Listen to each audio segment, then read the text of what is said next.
Rusia hantam brigade Ukraina di Konotop dengan rudal Iskander-M. Konotop, Ukraina.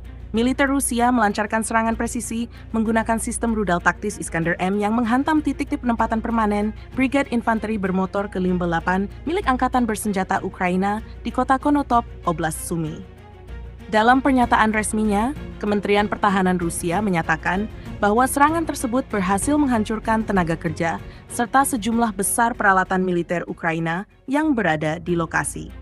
Serangan ini menambah eskalasi konflik di wilayah timur laut Ukraina yang belakangan menjadi salah satu titik panas dalam pertempuran.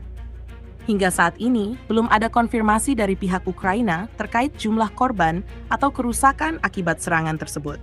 Rudal Iskander-M dikenal sebagai senjata jarak pendek berpresisi tinggi yang mampu membawa hulu ledak konvensional maupun nuklir, dan telah digunakan secara intensif oleh Rusia dalam berbagai serangan strategis sejak awal invasi.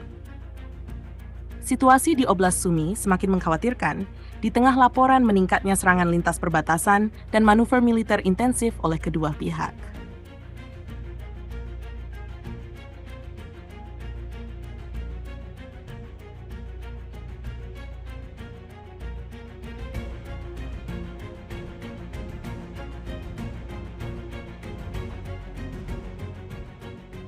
Download Tribun X sekarang, menghadirkan lokal menjadi Indonesia.